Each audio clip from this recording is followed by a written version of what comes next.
Hey, what's going on everyone? In this video, I will show you how to install ModStation for World of Warships. First, open your browser and go to Google. And once you're in Google, search ModStation. And once you're here, click on the one that is in Korean. And make sure that you translate using your browser.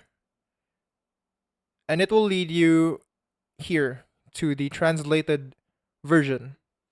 What you have to do next is click on ModStation Download and wait for it to finish downloading.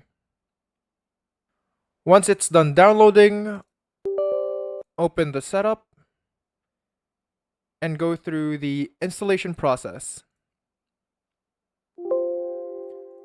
I have mine installed already, and what you have to do now is once it's done installing, it will open up this window right here.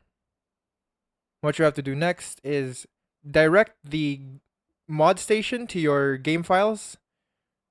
What you have to do is click on select a client right here, add game client, and go to where your World of Warships is installed.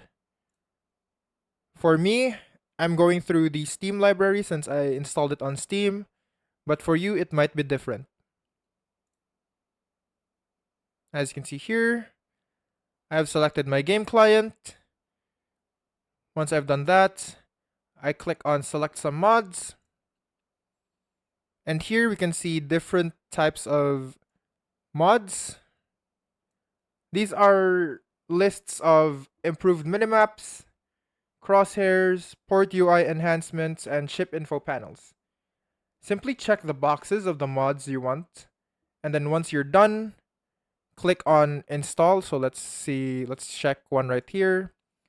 Click on install, wait for the installation to finish, and then start World of Warships normally.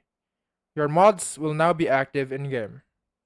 Quick tips: always update ModStation after a game patch, only use mods from ModStation to stay safe, and remove mods if the game crashes after updates. And that's it. That is how you install mods using ModStation in World of Warships.